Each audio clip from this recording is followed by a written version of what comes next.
नमस्कार. सत्तेची सेमीफायनलमध्ये आपल्या सगळ्यांचं स्वागत. 2019ची रंगीत तालीम म्हणून ज्या निवडणुकांकडे बघितलं जात आहे त्या निवडणुकांचा निकाल हाती यायला अवघे 48 तास उरले. पण त्याआधी झालेल्या एक्झिट पोलमध्ये भाजप सर्वात मोठा पक्ष ठरणार आहे जवळपास 4 राज्यांमध्ये. म्हणजे उत्तर प्रदेश, गोवा, उत्तराखंड आणि मणिपूरमध्ये भाजप सत्तेच्या जवळ आहे, तर पंजाबमध्ये मात्र काँग्रेसला सत्तेची चावी मिळणार आहे. पण 2014ला मिळालेलं अघोरी, अद्भुत आणि अविश्वसनीय यश पाहता भाजपला रोखणं हे एकमेव लक्ष्य असलेल्या काँग्रेस, सपा आणि इतर पक्षांना सेमीफायनलमध्ये सुद्धा अपयश येते की काय असं चित्र एक्झिट पोलमध्ये दिसतंय. त्यामुळेच घरवापसी, लव जिहाद, बेरोजगारी, नोटाबंदी या सगळ्या मुद्द्यांमुळे अडचणीत आलेल्या भाजपला मोदींच्या इमेजनं तारलं का? या निवडणुकीनंतर काँग्रेसचं काय होणार हा प्रश्न आहे. पण त्याआधी नेमके आकडे काय आलेत एक्झिट पोलमध्ये, एबीपी आणि CSDS एक्झिट पोल काय म्हणतोय ते आपण बघणार आहोत. पण आज माधव भंडारीजी, तुमचा जरी 4 राज्यांमध्ये वारू उधळत असला आणि त्याला अश्वमेध रोखण्यासाठी अखिलेश यादवांनी पूर्ण तयारी केली. अखिलेश यादव म्हणतायत की आता आम्ही बसपा सोबत सुद्धा जाऊ शकतो. बघा अखिलेश यादव काय म्हणतात. कई ने यह सवाल हमसे किया है, आपने अभी तक गठबंधन को लेकर जो हमारे जितने भी सवाल हैं स्पष्ट जवाब नहीं दिया है, तो क्या ये माना जाए कि आप संभावना से इनकार नहीं कर रहे हैं, जरूरत पड़ेगी जिससे मिलेगा साथ लेंगे? मैं अभी भी कहना चाहता हूं, मेरा मानना है कि समाजवादी पार्टी को किसान, महिलाओं ने और नौजवानों ने समर्थन दिया है. बीजेपी कोई काम नहीं बता पाई है. परिस्थितियां क्या बनेंगी वो तो वोट के बाद पता लगेगा, खुल जाएगा. समाजवादी और कांग्रेस दोनों ही को अच्छी सीटें जीतना नहीं, अकेले ही सरकार बनाएंगे. हाँ, अगर सरकार के लिए जरूरत पड़ेगी तो देखिए, कोई नहीं चाहेगा कि उत्तर प्रदेश में राष्ट्रपति शासन लागू हो, बीजेपी रिमोट कंट्रोल से उत्तर प्रदेश को चलाए, तो ये तो कोई नहीं चाहेगा. माधव भंडारी बीबीसीला दिलेल्या इंटरव्ह्यूमध्ये ते म्हणतात की कुणालाही असं वाटणार नाही की उत्तर प्रदेशमध्ये राष्ट्रपती राजवट लागावी आणि त्यासाठी आता ते तयार आहेत. म्हणजे तुमचा वारू तिथं रोखण्यासाठी बसपाची मदत घ्यायला सुद्धा तयार आहेत. नाही, मी पहिले आपले आभार मानतो की आपण तासभर मला आपल्याकडे प्रेक्षक म्हणून बसण्याची संधी दिलीत आणि आता प्रेक्षक या नात्यानेच बहुधा या चर्चेमध्ये सहभागी व्हायची संधी देतात. याबद्दल मी आपला आभारी आहे. नाही, तुम्ही आत्ता हा प्रश्न आहे की तुम्हाला तिथं तुमचा वारू रोखण्याचा प्रयत्न बसपा करणार आहे. करू दे, त्यांना जे प्रयत्न करायचे असतील. कालच्या मतदानानंतरच अखिलेशचं जे विधान यायला सुरुवात झाली त्याच्यातून आपला पराभव त्यांच्या लक्षात आलेला आहे आणि त्यामुळे आता ही भीती राष्ट्रपती शासनाच्या माध्यमातून भाजपा रिमोट कंट्रोलने सरकार चालवेल अशी भीती ते मायावती सकट बाकीच्यांना दाखवण्याचा प्रयत्न करतायत आणि बहुमत आपल्याला कसं जोडता येईल याचा प्रयत्न ते करतायत. त्यांनी करावं, पण मतदारांचा कौल जो येईल त्याच्यामध्ये बहुधा अशी वेळ कोणावर येणार नाही. भाजपला तिथे पूर्ण बहुमत मिळेल असं तुमचा विश्वास आहे की भाजपला पूर्ण बहुमत? आता जे वेगवेगळे सर्वे आता येत आहेत त्या सगळ्या सर्वेमधून पुढे येणारे चित्र हे आहे की भाजपला तिथे नीट बहुमत मिळेल. ही जी काँग्रेस आणि समाजवादीची युती होती त्याला बीजेपीचं असं म्हणणं होतं की अभद्र युती आहे. आता त्यात बसपा सामील होईल, ही कशी युती राहील? नाही, बसपा सामील होईल असं अजून कोणी म्हटलंय? अखिलेश यादव म्हणतात की अखिलेश म्हणतायत. अखिलेश हात पुढे त्या युतीला तुम्ही काय बोला? अखिलेश हात पुढे करतायत. अजून ह्या सगळ्यात जरतरच्या गोष्टी आहेत. पण जोपर्यंत मतपेट्या उघडत नाहीत, त्याच्यातून आकडे स्पष्ट होत नाहीत, तोपर्यंत या सगळ्या चर्चेला काय अर्थ नाही. बरं ठीक आहे, तुम्ही असं म्हणताय की मी एक जो हे शक्यता जी बोलून दाखवली ती चुकीची नाही. अच्छा, त्यांनी एक शक्यता जी बोलून दाखवली ते आतापर्यंत जे हे आहे की राष्ट्रपती राजवट जेव्हा त्यांच्या घरामध्ये जेव्हा सपामध्ये भांडणं झाली तेव्हाही हे भाजप बघतच होतं कधी संधी मिळते आणि तिथे राष्ट्रपती राजवट लागू करूया. हे मी म्हणत नाही, त्यांच्या अनेक नेत्यांनी बोलूनही दाखवलं. त्यामुळे अखिलेशचं हे म्हणणं की उद्या तुम्ही अभद्र युतीचं बोलताय म्हणून म्हटलं, उद्या जर समजा असं जर परिस्थिती तयार झाली आणि जर अगदी बसपा सुद्धा हे करायचं झालं तर त्यांचं ते वक्तव्य फार बोलकं आहे. ठीक आहे ना. असं राष्ट्रपती राजवटीबद्दलचा काँग्रेसचा जो मुद्दा आहे ना, काँग्रेसचं उत्तर प्रदेशमध्ये राष्ट्रपती राजवट लावण्याचा अनुभव जो आहे आणि त्यातलं कौशल्य जे आहे वर्षानुवर्षांचं. रोमेश भंडारी म्हणून त्यांचे एक राज्यपाल होते. करेक्ट. आणि या रोमेश भंडारींनी उत्तर प्रदेशच्या राज्यपाल पदावरून काय काय पद्धतीने राष्ट्रपती राजवटी कशा कशा लावल्या हा एक अत्यंत वेगळा विषय आहे आणि आता त्यांना त्याची चर्चा आठवणार नाही.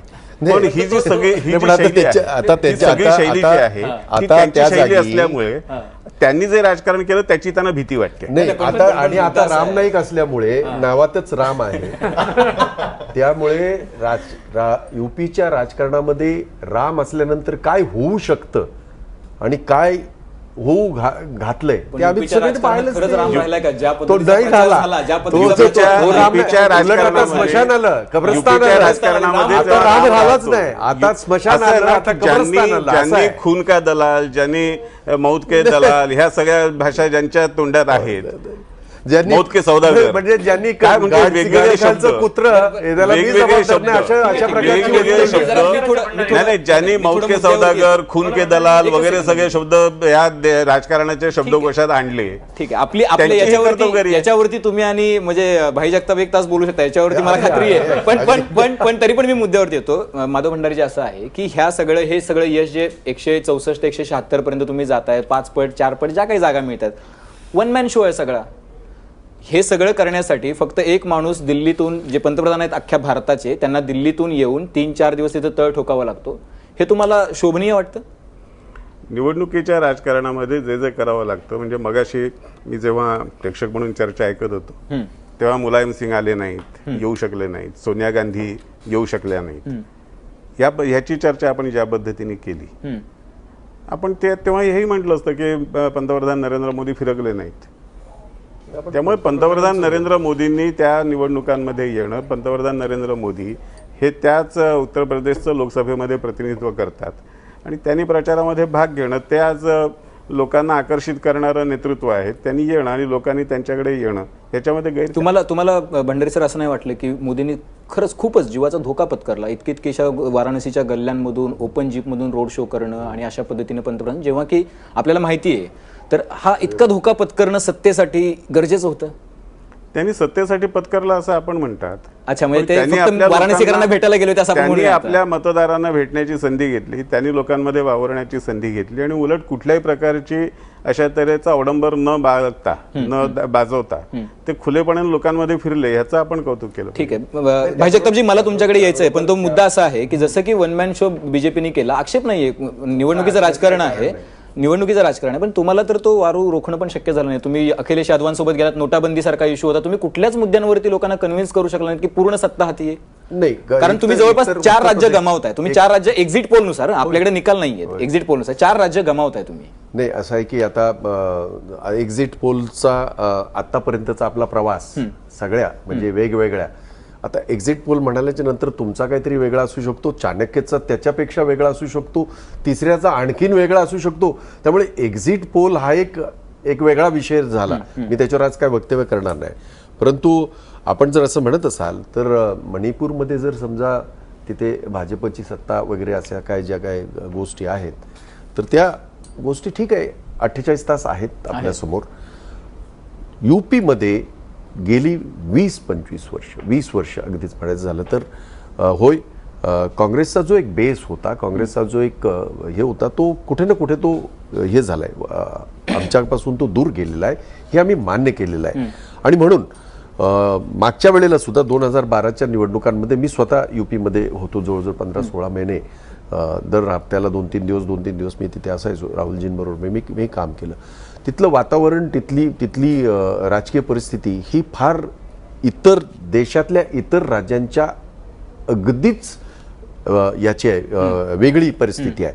त्यामुळे युपीमध्ये आम्ही केव्हाही असं म्हटलं नाही की आम्ही ते 403 जागा लढू आणि आम्ही सत्तेत येऊ, असा आम्ही कधी दावा केला नाही. मुद्दा असा आहे की तुम्ही कन्व्हिन्स करण्यात कमी पडला, हे तर मान्य करता. नाही, कन्व्हिन्स नाही. आता कसं आहे की 176 वर जातो तर तुम्ही किमान, नाही, माझं म्हणणं डबल डिजिट मध्ये झालं काय? माझं नाही, आम्ही डबल डिजिट नाही, दुप्पट जागांमध्ये आम्ही येऊच ते, आम्ही येऊच. माझं म्हणणं असं आहे की इथे बसलेला प्रत्येक जो माणूस आहे त्याला कुठे ना कुठे नोटाबंदीची झळ बसलेलीच आहे.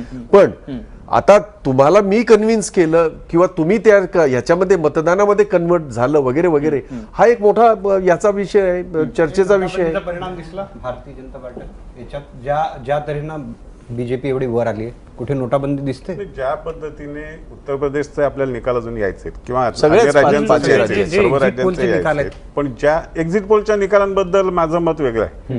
कारण एक्झिट पोल आता जे काही 5-6-7 येत आहेत ते प्रत्येकाचं वेगवेगळं आणि त्याची रेंज एवढी प्रचंड आहे. महाराष्ट्रातही झालं, तिथेही झालं. म्हणून मी महाराष्ट्राच्याच आधाराने बोलतो की ज्या निवडणुकांचे निकाल आपल्याकडे लागले महाराष्ट्रामध्ये, डिसेंबर मधल्या नगरपालिकांचे निकाल, आत्ताचे महापालिका जिल्हा परिषदांचे निकाल, या सगळ्यांच्या मध्ये नोटाबंदीच्या विरोधातलं जे काही वातावरण तापवण्याचा प्रयत्न झाला होता त्याचा परिणाम झाला नाही हे स्पष्ट दिसतं. ठीक आहे आपण निदान जिथे निकाल हातात आले त्याच्या आधाराने आपण बोलू, जे यायचंय त्याच्यावरती नंतर बोलू. नक्कीच म्हणजे 5 राज्यांमध्ये जे चित्र दिसतंय ते मोदींचा करिश्मा आहे की विरोधक वीक असल्याचे, कमजोर असल्याचा परिणाम आहे, हे याची चर्चा ब्रेक नंतर करणार आहोत. कुठे जाऊ नका, पाहत राहा एबीपी माझा.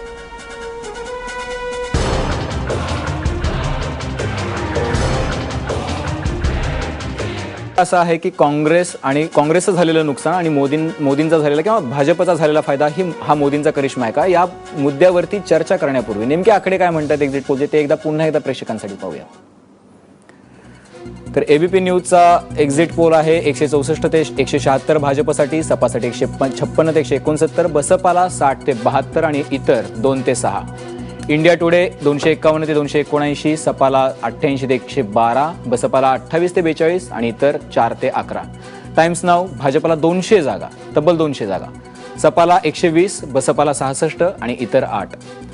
न्यूज 24ला भाजपला 285 जागा, बहुमतापेक्षाही जास्तचा आकडा, मॅजिक फिगर गाठून पुढे अजून काही जागा मिळालेल्या आहेत आणि सपाला 88 जागा, बसपाला 27 तर इतर 3. इंडिया टीव्हीचा एक्झिट पोल आहे 155 ते 167 भाजपसाठी, सपासाठी 135 ते 147, बसपा 81 ते 93 आणि इतर 8 ते 20.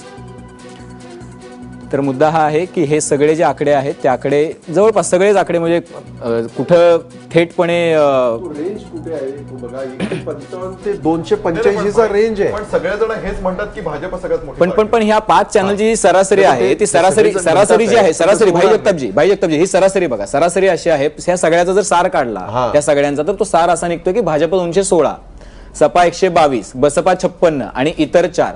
म्हणजे बहुमतापेक्षा जास्त आकडा मिळताना दिसतोय इथं भाजपला.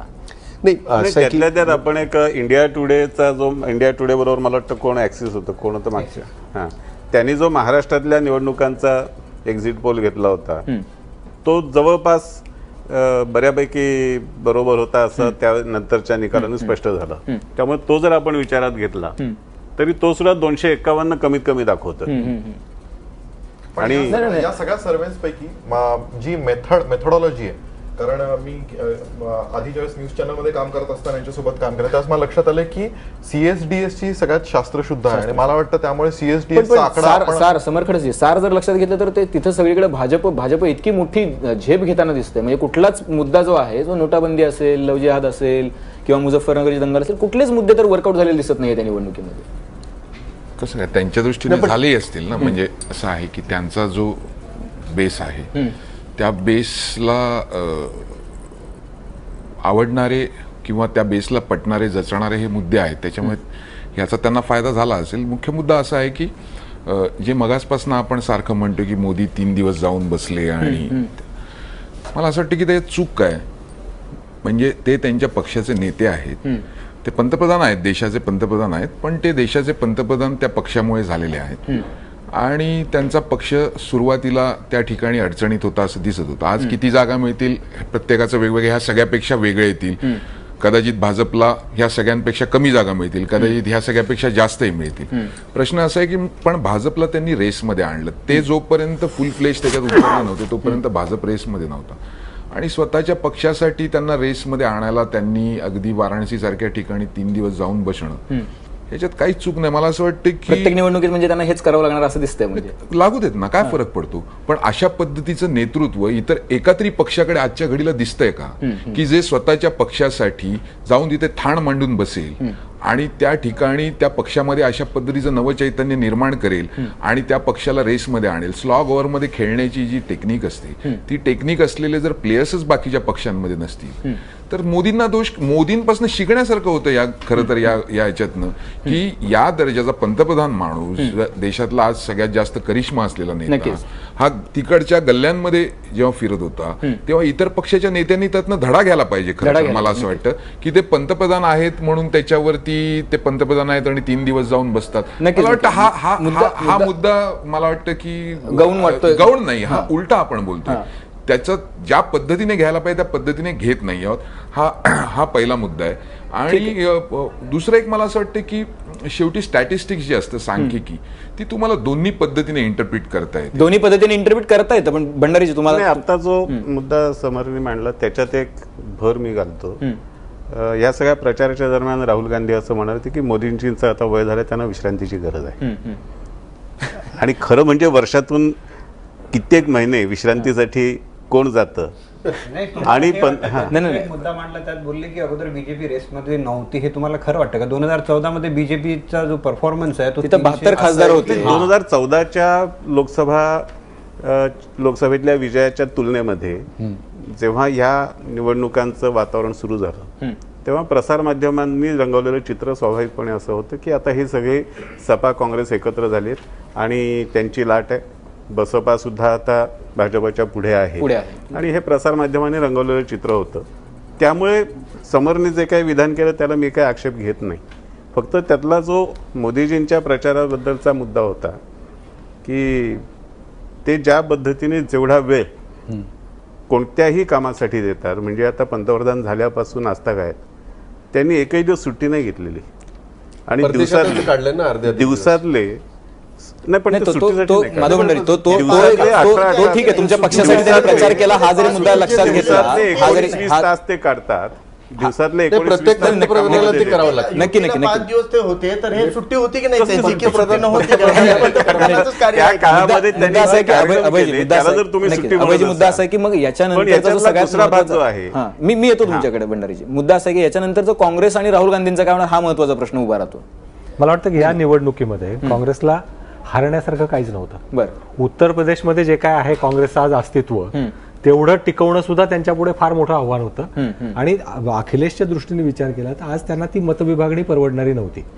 कारण या परिस्थितीमध्ये पक्षात झालेले सगळे म्हणजे विभागणी म्हणजे मुलायम सिंग यांचं बाजूला होणं, अशा परिस्थितीमध्ये मागच्या निवडणुकीत 10 ते 11% मतं घेणारा एक घटक जर आपल्या बरोबर येत असेल तर त्यांनी त्यांना बरोबर घेतलेलं आहे. आणि या निवडणुकीमध्ये भाजपा म्हणजे आज काँग्रेस अशा स्थितीला आहे ना की ती याच्यापेक्षा फार खाली जाऊ शकेल त्यांनी प्रयत्न केले तरी, अशा परिस्थितीत नाहीये.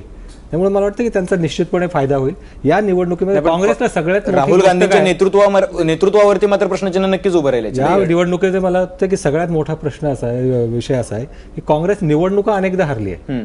काँग्रेस आत्मविश्वास पहिल्यांदा हरली आहे मागच्या 2-3 वर्षात. तर तो आत्मविश्वास जरी त्यांना घेता आला या निवडणुकीतून थोडा मिळाला तर त्या पक्षाला उभं राहायला जागा राहील. बिहारमध्ये आपण बघितलं त्या पक्षाचं आघाडीतलं स्थान एवढं छोटं होतं तरी पण सगळ्यात चांगला स्ट्राईक रेट काँग्रेसचा राहिला बिहारच्या इलेक्शनमध्ये. म्हणजे ते आता म्हणजे एकतर त्यांनी सुरुवातीला आघाड्याचं राजकारणच मान्य नव्हतं त्यांना, ते अपरिहार्यतेतून त्यांनी स्वीकारलं आणि ते स्वीकारल्यामुळे आज त्यांना तिथे आहे तेवढं टिकवता येईल आणि ते टिकवलं तरच वाढायला संधी मिळेल. हा महत्वाचा आहे. हेच म्हणणं आहे ना, एक आपण फक्त यूपी लक्षात ठेवून हे सगळं वक्तव्य करतोय. आपण पंजाबचं चर्चा करत नाही, आपण मणिपूरची चर्चा करत नाही, आपण गोव्याची चर्चा करत आपण 4-5 राज्यांच्या अँगलनी चर्चा करतो. नाही, सांगण्याचं उद्दिष्ट असं आहे की ह्या सगळ्या 5 राज्यामध्ये आपण फोकस फक्त जगतापजी तुम्ही पंजाबचं उदाहरण देताय, पण पंजाबमध्ये तुमच्या यशापेक्षा त्यांनी केलेले कारनामे हे जास्त ठळक आहेत, त्याचा फायदा झालेला आहे काँग्रेसला. अँटी इन्कम्बन्सी हा प्रत्येक सरकारला हे असतोच. म्हणजे उद्या आमचं इथे 15 वर्षांनी सरकार गेलं त्याचं कारण अँटी इन्कम्बन्सीच होतं. त्यामुळे हे काही नवीन नाही, म्हणजे त्यांच्यासाठी काहीतरी वेगळं आलं असं काही हे करण्याची गरज नाही. त्यामुळे जर इथे राहुल गांधींच्या प्रश्नचिन्ह होतं नेतृत्वावर तर मग पंजाबमध्ये त्याच राहुल गांधींचं नेतृत्व आहे, त्याच राहुल गांधींनी तिकडे अनेक सभा घेतल्या आहेत. तसंच गोव्यामध्ये असेल, तसंच इतर राज्यामध्ये असेल. हे मी म्हणतो ज्या राज्यामध्ये, आणि जे मी मान्य केलं, आमचं अस्तित्व गेली 15-20 वर्ष त्या राज्यामध्ये ठळकपणे असं नाही. आता त्या ह्याच्यावर जर हे करून जर कोण राहुल गांधींच्या आणि काँग्रेसच्या ह्याच्यावर अस्तित्वावर जर प्रश्नचिन्ह तयार करत असेल तर त्यांना त्याच्यात राहू द्या, काही काळ राहू द्या, प्रश्नचिन्ह नाही. कारण पक्ष संपत नाही किंवा नेतृत्व फक्त असं आहे की काँग्रेस त्यांच्या गांधी कायम तो प्रश्न उभा केला जातो. तुमच्या पक्षातले नेतेही बोलतात की त्याच्या पुढे तुम्ही जाणार आहात का, आणि कायम निवडणुका हरल्या की राहुल गांधींच्या नेतृत्वावर तुमच्याच पक्षातले काही नेते ठळक प्रश्नचिन्ह होतात. म्हणून बरं इथे सुद्धा ही 3 वर्ष आणि गुजरातमधली जी 10-12 वर्ष मोदी व्यतिरिक्त काय चाललं मग असंही आहे ना. त्यामुळे हा एक कामी तंबू किती काळ चालेल हे मला माहिती नाही. तुम्ही त्यामुळे किती काळ चालेल मला माहिती नाही. एक फरक लक्षात घ्या की हा एक खांबी तंबू जरी आपण म्हणत असलो तरी तो एवढी मोठी सगळं पेलतोय पेलतो. नाही, पण आणि तुमचा एक खांबी खांबे पेलत नाही. नाही, नाही, पण असं भाई, आहे की भाई, असं तुम्ही तुम्ही वाट- म्हणताय. भाई, भाई, तुम्ही एक- वाट बघताय का नाही, की तो एक खांबी तंबू नाही, कधी बाजूला होतो आणि मग नाही, नाही. तुमचं नेतृत्व उभं मी राहील. तुम्हाला एकच गोष्ट सांगतो ती अशी की याच्यामध्ये अनेक वेळेला त्यांनीच दिलेले उदाहरणं म्हणून म्हणजे अगदी उबच्चा आहे, पण आतापर्यंत ज्या शास्त्रावर हे विश्वास ठेवतात, भाजप विश्वास ठेवते, RSS विश्वास ठेवते, त्या सगळ्या शास्त्रामध्ये एका मुलानेच त्या सगळ्या ह्याची हे केलेली आहे. आणि म्हणून त्याच राहुल गांधींना ज्यांना तुम्ही आज जे काय सोशल मीडियावर आणि त्याच्यात तुम्हाला फार हे वाटत असतं, तर ते करत राहा तुम्ही. तेच नेतृत्व या परवा 48 तासानंतर आपल्याला ह्या 5 राज्यांमध्ये दिसेल. आणि मी खात्रीपूर्वक सांगतो, या देशाच्या राजकारणाला एक वेगळी कलाटणी देणारी ठीक आहे, आपण 48 तास वाट बघूयात. आपण 48 तास वाट बघूयात. आणि ऍड करतो की काँग्रेसच्या किंवा राहुल गांधींच्या मनोवृत्तीत झालेला बदल लक्षात येतोय. आधी ज्यावेळेस राहुल गांधी नवीन होते त्यावेळेला ते म्हणत होते की त्यांचा आग्रह होता की काँग्रेसने सगळ्या निवडणुका या स्वबळावरती लढल्या पाहिजेत. पण आता त्यांनी सगळं त्यांच्या लक्षात आलंय की भाजप हा खूप मोठा पक्ष आहे आणि त्याला विरोध करण्यासाठी सगळ्यांची मोठ बांधायला हवी. त्यामुळे ते तिथे समाजवादी पार्टी सोबत गेलेत. आता बसपालाही कदाचित सोबत घेऊ शकतील, ती एक शक्यता आहे. त्यामुळे थोडक्यात मुद्दा असा आहे की आता भाजप एक पोल आहे आणि दुसऱ्या पोलला सगळ्यांना एकत्र एकत्र करण्यात यश येतं का हे पण बघायला पाहिजे. 2019 मध्ये सगळ्यांनी एकत्र आले तर एक मोठी आघाडी मोदींविरोधात उभी राहू शकते. पण या सगळ्यामध्ये आपचं जे अस्तित्व मोठ्या प्रमाणात ठळकपणे पंजाबमध्ये दिसत होतं, तिथं काय झालं, गोव्यात काय झालं आपचं, याच्यावरती पण चर्चा करणार आहोत. एक छोटासा ब्रेक घेऊया, कुठे जाऊ नका, पाहत रहा ABP माझा.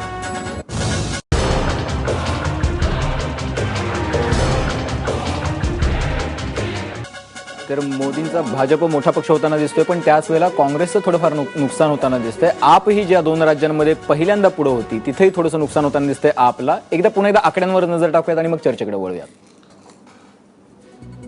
तर उत्तर प्रदेशचा एक्झिट पोल ABP न्यूजचा आकडा आहे भाजपसाठी 164 ते 176, सपा 156 ते 169, बसपा 60 ते 72, इंडिया टुडे 251 ते 279 भाजप, सपा 88 ते 112, बसपा 28 ते 42, टाइम्स नाव 200 जागा भाजपसाठी, सपासाठी 120, बसपासाठी 66, न्यूज 24 भाजपसाठी 285 जागा, सपासाठी 88, बसपा 27, इंडिया टीव्ही 155 ते 167, सपासाठी 135 ते 147, 81 ते 93 जागा बसपासाठी. आणि सरासरी जर आपण बघितली या सगळ्या एक्झिट पोलची, तर भाजप जो आहे तो भाजप सर्वात मोठा पक्ष होताना दिसतोय. 216 जागा भाजपला, सपा 122 जागा उत्तर प्रदेशमध्ये, बसपाला 56 जागा आणि इतर 4 आहे. मी सुरुवातीला फारुखजी तुमच्याकडे येतो.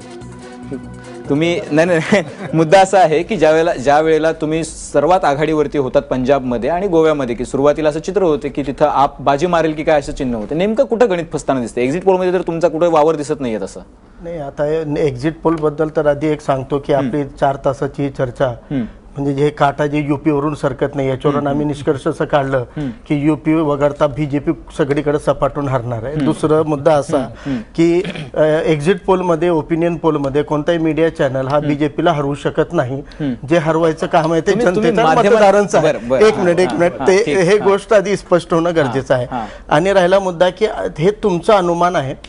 एक्झिट पोल बद्दल दिल्लीच्या पहिल्या आणि दुसऱ्या वेळेला सुद्धा तुमचे जे अनुमान होते ते एक्झिट पोलचे सर्व कंपन्यांचे अनुमान हे पूर्णतः चुकलेले आहे. तुमचं अनुमान सांगा. आम्ही 100% तुम्हाला खात्रीने सांगतो की 11 तारखेला 11 वाजता पंजाबमध्ये आम आदमी पार्टी सरकार बनवणार आहे. आणि तुम्ही हे जे 0 ते 4 जे पहिल्यांदा दिल्लीला पण तुम्ही तसं 4, 5, 8 अशी सीट दिली होती आम आदमी पार्टीला, जे पहिल्यांदा 28 सीट आणून जे चमत्कार दिल्लीमध्ये घडला होता तोच चमत्कार गोव्यामध्ये घडणार आहे. गोव्यामध्ये सुद्धा चमत्कार घडणार आहे. आणि तुमच्या ज्या या अपेक्षा आहेत ना, हे अनुमान तुम्ही लावताय हे भंगणार आहे, यात काही शंका नाही आहे.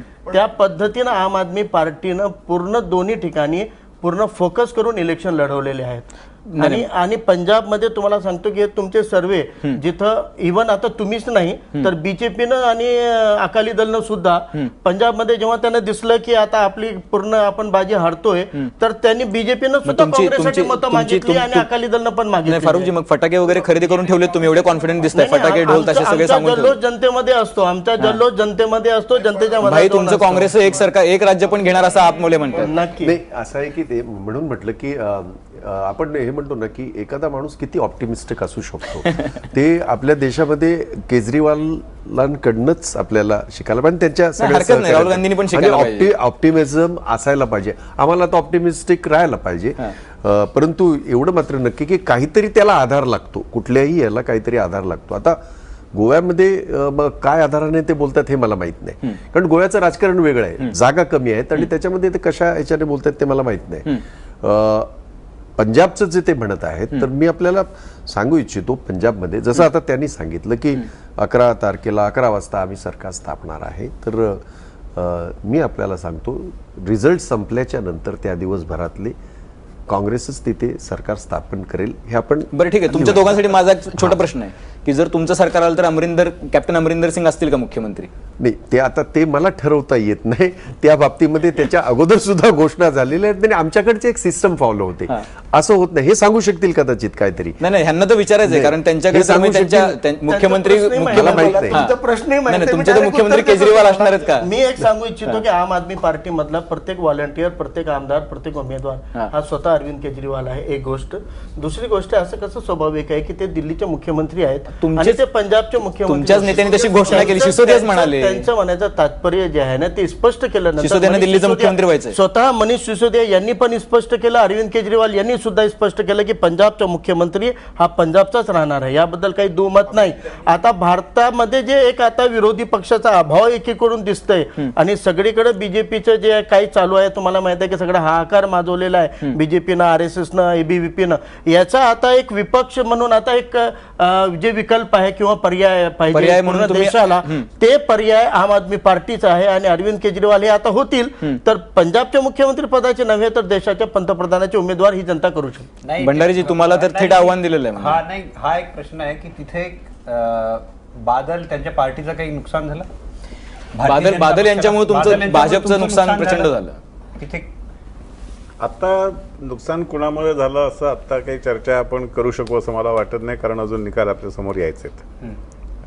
मला नाही सांगतो, एक्झिट पोलचं जे चित्र जास्त आहेत आणि नाही, एक्झिट पोलमध्ये ज्या जागा दाखवत आहेत त्याच्यामध्ये भाजपच्या म्हणून दाखवतात, अकाली दल भाजप वेगळं दाखवत नाहीयेत.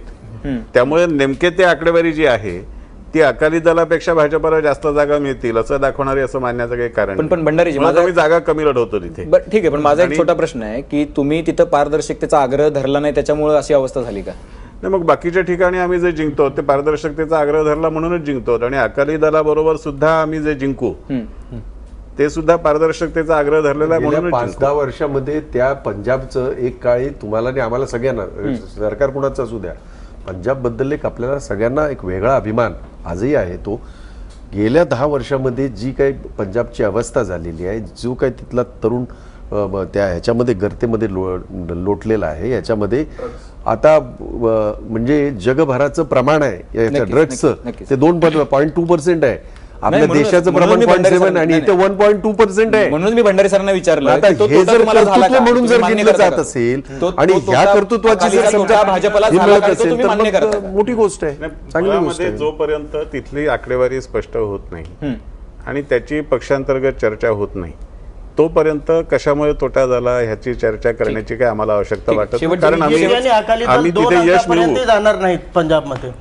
हे खात्रीपूर्ण सांगतो. 2 अंकापर्यंत पोहोचणार नाही. तुम्हाला 11 तारखेला पूर्ण सफाई. मी आहे 11ला तुमच्या जवळ आहे. मी याच चॅनलवर 11 तारखेला पण उपलब्ध आहे आणि मी तुम्हाला बिलकुल सांगालो की पंजाबमध्ये आमचं सरकार आहे. बिलकुल ठीक आहे. आपली वेळ फारुखजी संपत आली, म्हणजे पूर्ण वेळ तुम्हाला आपचा मी दिलेला आहे. हरकत नाही. अभिजित आणि आशिष बाकी राहिलेला आहे. मुद्दा असा आहे की परत मी शेवटचा प्रश्न विचारतो की नेमकं नुकसान भाजपचं, जो आग्रह इथं धरला होता भाजपनं शिवसेनेसोबतचा, तो आग्रह नाही धरला, त्यामुळे नुकसान झालं. बरोबर आहे. 2 गोष्टी तुला पाहायला मिळतील. महाराष्ट्रातला जो पारदर्शकतेचा मुद्दा होता तो त्यांनी महाराष्ट्राच्या बाहेर सोडून दिलेला आहे. उत्तर प्रदेशचं छोटं उदाहरण सांगतो. उत्तर प्रदेशमध्ये भाजप 380 जागा लढतं, त्यातले 210 उमेदवार हे दुसऱ्या पक्षातून आयात करून घेतलेले आहेत आणि त्यांच्या जीवावर आलेल्या आयात केलेल्या उमेदवारांच्या जीवावर मोदीचा चेहरा लावून भाजपने निवडणूक लढली आहे. त्यामुळे पारदर्शकतेचा मुद्दा बाहेरच्या राज्यात लागू नाही. आणि त्यांनी जो मुद्दा सांगितला की मनीष सिसोदिया राष्ट्रपती यांनी नाव घेतलं होतं ज्यावेळेस अरविंद केजरीवाल यांचं, त्यांनी फक्त तपासून पाहिलं की लोकांची रिॲक्शन काय येते पण ती reaction त्यांना महागात पडली का? महागात पडली, म्हणूनच त्यांनी ते लगेच स्पष्टीकरण दिलं. आणि गोव्याबद्दल जर बोलायचं झालं तर गोव्यामध्ये एल्विस गोम्स जे त्यांचे मुख्यमंत्री पदाचे उमेदवार आहेत त्यांची स्वतःची सीट सुद्धा खूप कठीण आहे. मी त्या मतदारसंघामध्ये फिरलो आणि मला लक्षात आलं तिथे सुद्धा काँग्रेसचा जोर आहे. म्हणजे दक्षिण गोव्यात जो पूर्ण ख्रिश्चन बहुल जे मतदारसंघ आहेत तिथे काँग्रेसचा बऱ्यापैकी आहे. आणि गोव्यामध्ये मात्र आम आदमी पार्टी ही पूर्ण ख्रिश्चनांची पार्टी झाली होती, पण तिथे सुद्धा त्यांना फारसं यश येताना अजून तरी दिसत नाही. आशिष याच्यात एक फक्त जोर देतो, ख्रिश्चनांच्या संदर्भामध्ये गोव्याच्या कॅथोलिक चर्चने आपला राजकारणावरचा सेक कमी झाला याच्याबद्दल अधिकृतरित्या हे व्यक्त केलं. पण गडकरी आणि पर्रीकर सुद्धा भेटले होते चर्चमध्ये नेत्यांना जाऊन. चर्चची गरज, चर्चने म्हटलं की आमचा हे कमी झालाय, सेक कमी झालाय. पंजाबच्या बद्दल हा सांगायचं, ते जिंकोत त्यांना शुभेच्छा आहेत, परंतु त्यांच्या पक्षाला जे कॅनडामधनं जे लोक आले, फंडिंग आलं आणि जे शीख धर्मांध आणि अतिरेकी विचारांचे लोक त्यांच्या प्रचारामध्ये दिसत होते, मला असं वाटतं की पंजाब मधला जो प्रॉब्लेम होता त्याच्यातनं सगळा देश एकदा होरपळून बाहेर आलेला आहे. आपले पंतप्रधानांचा त्याच्यात बळी गेलेला आहे आणि देशाने खूप भोगलेला आहे, शीख समाजाने स्वतः खूप भोगलेला आहे, पंजाबमध्ये भोगलेला आहे, दिल्लीमध्ये भोगलेला आहे. अशा वेळी माझं असं मत आहे की याकडे आपचं जे शीर्षस्थ नेतृत्व आहे ते अत्यंत सजगपणे पाहिल, कारण या देशामध्ये ते बॉर्डर स्टेट आहे आणि त्याच्यामधनं जर केवळ राजकारणासाठी म्हणून अशा पद्धतीच्या प्रवृत्ती जर पुढे गेल्या तर मला असं वाटतं की ते आप किंवा काँग्रेस असेल नाही तर भाजप असेल हे दुय्यम आहेत आणि देशातल्या सामान्य जनतेला त्याचा त्रास होऊ नये, पंजाब मधल्या सामान्य जनतेला, शेतकऱ्यांना, शिखांना त्याचा त्रास होऊ नये याची काळजी आपण घेतली पाहिजे आणि अशा पद्धतीचं राजकारण करू नये. फारुकजी तो निरोप पोहोचवतील असं मला वाटतं. पण मुद्दा असा आहे माझा आक्षेप आहे की नाही अतिरेकी होते प्रचारामध्ये, हा शब्द जे तुम्ही वापरलात याच्यावर माझा आक्षेप आहे की कोणतं तुम्ही आयडेंटिफाय केलं आणि मग सरकार केंद्रामध्ये सरकार आहे, गृहमंत्र्यांनी काय केलं त्याच्यावर.